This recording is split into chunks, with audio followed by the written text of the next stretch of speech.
Hey there folks, the number one Soundgarden fan from the Infinite Jukebox here with another entry in my Rock Hall Review series. What is the Rock Hall Review series, you may be asking? It's a yearly series that I do on this channel where I talk about one album from each of the current year's Rock and Roll Hall of Fame nominees, give it a review, and then talk about if the artist in question deserves to be inducted into the Rock and Roll Hall of Fame, and if they will be inducted into the Rock and Roll Hall of Fame. Two questions that more frequently than you would ever want or expect have hugely different answers. And today I'm talking about one of my favorite nominees on the entire list this year, Soundgarden, and their classic magnum opus of sorts album, Superunknown. By 1994, Soundgarden were the most commercially successful grunge band of all time, is what I would like to say if history were written by me. However, it's not. History is written by people that have worse taste than me and are inferior to me in every single way conceivable. And Soundgarden, despite being very popular, hell, this album even went to #1 on the Billboard charts when it came out, was never quite as commercially successful or even stadium ready as Pearl Jam,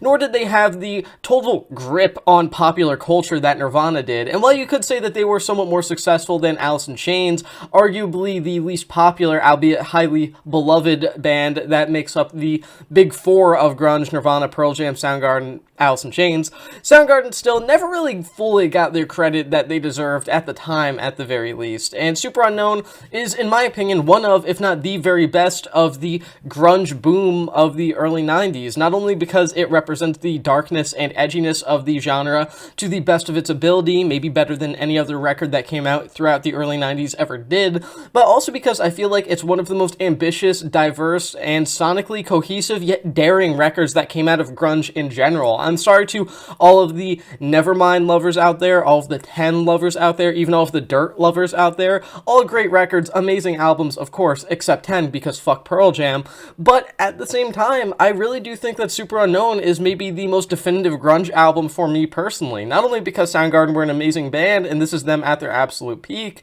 but also because I really do think that this is one of the best bands of an era of rock bands reinventing the entire genre, putting out maybe their best album overall. And the final result is something that just feels wildly unique and really almost can't be conveyed in words totally. But nonetheless, here I am trying to do exactly that. While there is pretty much a definitive argument to be made, barely even an argument really, that Nirvana were the most influential grunge band of all time on music at large, I would argue that Soundgarden were the most influential band on grunge itself overall. I mean, their existence obviously predates most of the most popular grunge bands out there, with them helping really shape the sound early on. And that would lead one to believe, if you start at the beginning of their discography, that their entire body of work is raw, proto-grunge that never really fully feels like it's grunge in the sense that most people know it within the mainstream, but nonetheless contains a lot of heavy riffs, a lot of influence from metal and more mainstream rock alike, dark, edgy kind of songwriting at times that frequently veers into the vulnerable and self-aware at points here and there. And while some of those things are true about most of Soundgarden's work, I would argue that after records like Louder Than Love and Bad Motorfinger, Superunknown is the record where they really became something elevated above the genre of grunge itself. And that's not to say that grunge wasn't a respectable genre. Obviously, it produced tons of classic records, some of the best rock albums of the first half of the 90s, but at the same time, I feel Superunknown kind of allows Soundgarden to embrace sounds that they never really saw as possibly feasible in the past, with a lot of this record obviously being influenced by more traditional metal, especially within the realm of doom metal, stoner metal, tracks like Spoon Man, and even Limo Wreck, which I'll get to again a little bit later, being one of, in my opinion, their most underrated songs, feature these absolutely devastating riffs that just feel larger than life at times, stadium ready in the same way that, say, a Pearl Jam song would, but without the anthemic quality to it, just making them feel like they hold a lot of emotional and stylistic weight, which is never a bad thing whatsoever. And there's a lot of pretty psychedelic moments on Superunknown too that definitely never go unnoticed by listeners, especially first-time listeners who are familiarized with their other work, as a lot of Superunknown features some slower moments that kind of embrace the atmosphere a little bit and really take time to just dig deep into the listener emotionally speaking. Tracks like Fell on Black Days, Black Hole Sun, even tracks like Suicide really take in that darkness and still keep things heavy with a lot of great riffs, a lot of pretty heavy but still melodic choruses, but a lot of verses and bridges even that kind of take things on the slower route, making everything feel a bit droning but never in a way that doesn't feel engaging. Just a record that constantly basks in its own moodiness at times, but never to a point of self-indulgence, with this record often feeling like it has nothing except intent in what it's going about and doing, with a large part of that being indebted to the songwriting of Chris Cornell, who makes up most of this record's songwriting credits, with the other band members kind of contributing here or there, and some of his darkest yet most brilliant songwriting is on this record. I don't think I need to tell you why Black Hole Sun is one of, if not like the top 10 best written rock songs of the 90s, top 50 best written rock songs of all time, but even some of the lesser discussed tracks here, like 4th of July, for example, have some really excellent songwriting and lyrical chops on display that show Cornell as a songwriter that had continuously evolved and become more introspective and self-serious, yet deeply poetic, so as to ensure that the record never really feels like it's taking itself too seriously. The instrumental's certainly balancing that out with, again, that larger-than-life kind of sound, and the final result is an album that I feel is musically Soundgarden at their best, lyrically Soundgarden at some of their best, and generally speaking, an album that not only defines what made Soundgarden such an amazing band in the first place, but also made them one of, if not the most unique band out of the big four of grunge and in the grunge scene at large. Not only had they gone away from the original proto-grunge roots of their sound to join some of the bands that they were peers of or influenced in the mainstream in the following decade after their debut in the 80s, but they also managed to create something that sounded like nothing else at the time, and I mean, that's just what Soundgarden is, really like nothing else. And, obviously, it would be a massive mistake to talk about any Soundgarden album without bringing up the late, great Chris Cornell, not only the best grunge vocalist of his era, but of all time, and arguably just one of the best vocalists that popular rock and metal has ever really seen. I mean, the guy's voice was absolutely enormous, and just dripping with pure, relentless emotion, as if he was tearing his soul apart in every single song, whether you go with tracks like The Day I Tried to Live, or the ever underrated Limo Wreck, the latter of which being one of my favorite Soundgarden songs, featuring choruses that are so intense and so fiercely performed that it really does feel like Cornell screaming out this cry of well-intentioned agony, or the verses of those very same songs, which see him building things up nicely with his vocal work never really losing its melodic place in the context of the record without ever really overshadowing the rest of the band, with the rest of Soundgarden sounding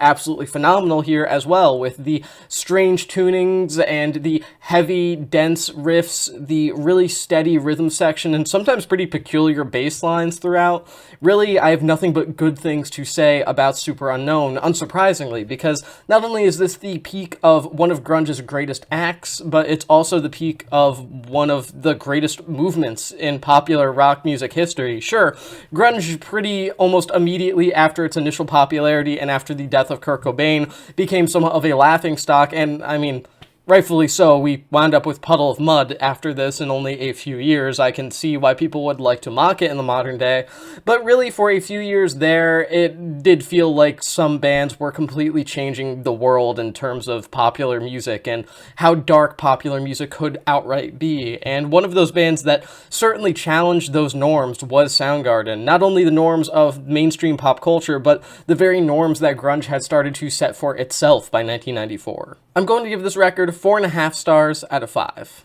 So, do I think that Soundgarden deserve to be inducted into the Rock and Roll Hall of Fame? Yeah, absolutely. Of course I do. In fact, I think they should have been the first grunge band inducted. They were eligible before Nirvana, and they should have been inducted before Nirvana. And while that might be a semi-controversial thing to say, I also don't think it really should be. I mean, sure, Nirvana were pretty inarguably the most influential grunge band throughout the entire history of the genre's existence. Pearl Jam maybe arguably had a bigger impact on stadium-level bands, and you could even argue that Alice in Chains had a slight bit more influence bands on non-grunge genres just based on songwriting alone, with the realm of alternative rock certainly being hit hard by a lot of Lane Staley's lyrical work, especially the realm of nu metal, which would kind of come to be born not that long after grunge started to die out. But Soundgarden, I would argue, are the most influential grunge band in terms of impact on grunge. I mean, really, there were other grunge bands in the 80s. Sure, you had your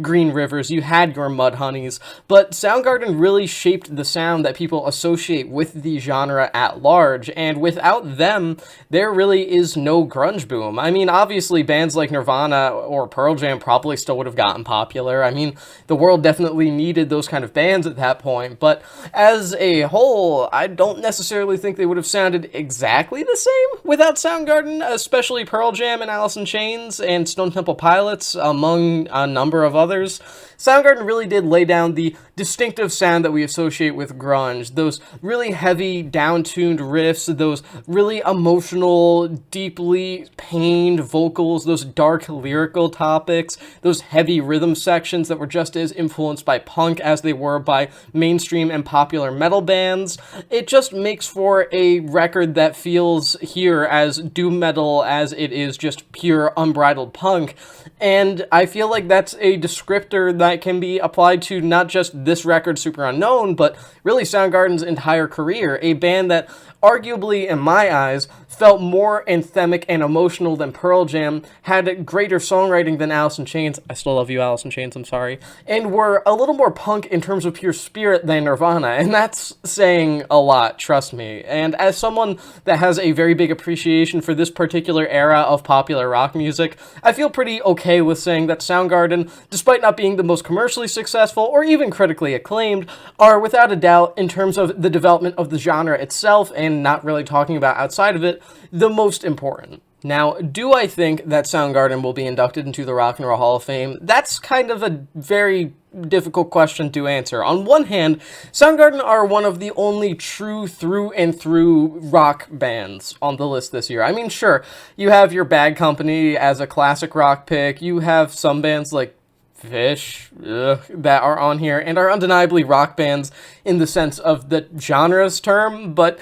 Soundgarden, I feel like, are really one of the only rock bands on here. And by that, I mean a band that manages to simultaneously get commercial radio play and fill up stadiums, or at least they were until, again, the unfortunate passing of Chris Cornell. So with that in mind, I think they have a really good shot this year, especially after multiple nominations. Cornell is obviously one of the most beloved figures in the entire late 80s/90s of popular music, just in general. Plenty of hits that are super beloved, especially Black Hole Sun, one of the most iconic songs for a generation of music listeners, and a staple of one of the last eras of MTV that people really consider respectable. So with all that being said, I do think they have a very good shot for being inducted this year, especially since it seems like the Rock Hall tries to induct one real, I say that with big quotations, real rock band every year to kind of please that sort of audience that doesn't think that rap or pop deserves any sort of enshrinement in this institution.